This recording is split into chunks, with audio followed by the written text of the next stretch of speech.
حضرت عبداللہ بن عباس نے نبی علیہ السلام سے روایت کی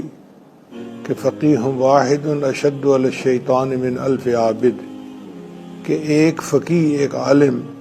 شیطان کے اوپر 1000 عبادت گزار بندوں سے زیادہ بھاری ہوتا ہے۔ 1000 عبادت گزار بندے شیطان کو اتنا بوجھ نہیں محسوس ہوتے جتنا ایک عالم بوجھ محسوس ہوتا ہے، اس لیے کہ عالم شیطان کی شیطانیت کو سمجھتا ہے اور اس کے دور سے بچ سکتا ہے۔ انس بن مالک نبی علیہ السلام سے روایت کرتے ہیں کہ ان مثل العلماء فی الارض کمثل النجوم فی السماء، کہ علماء کی زمین میں مثال ایسے ہے جیسی کہ آسمان کے اندر ستاروں کی مثال ہے، یعنی آسمان کی زینت ستاروں سے ہے اور زمین کی زینت ان علماء پرہیزگاروں سے ہے۔ ابو الدرداء رضی اللہ عنہ روایت کرتے ہیں کہ نبی اسلام نے ارشاد فرمایا انہ یستغفر للعالم من فی السماوات و من فی الارض حتی الحیتان فی جوف البحر،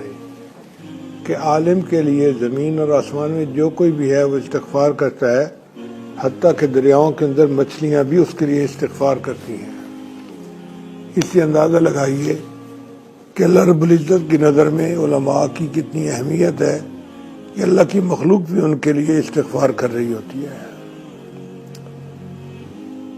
ایک صحابی نبی علیہ السلام سے روایت کرتے ہیں، نبی السلام نے ارشاد فرمایا ما من خرج من بیتہ فی طلب العلم الا ودت له الملائکۃ اجنحتها رضا لما یصنع، کہ جب کوئی طالب علم کی طلب کے لیے اپنے گھر سے نکلتا ہے تو فرشتے محبت کی وجہ سے اس کے پاؤں کے نیچے اپنے پر بچھاتے ہیں۔ اب یہ بات حیران کرتی ہے بندے کو کہ فرشتے معصوم اور ہم گناہگار، تو فرشتے گناہگاروں کے پاؤں کے نیچے پر کیسے بچھاتے ہیں؟ تو علماء نے اس کا جواب یہ دیا ہے کہ دستور رہا ہے کہ شروع سے ہی کوئی محبوب آئے تو اس کے پاؤں کے نیچے کہیں پر سرخ قالین بچھایا جاتا ہے، کہیں پر پھولوں کی پتیاں بچھائی جاتی ہیں۔ چنانچہ ایک بادشاہ نے شادی کی تھی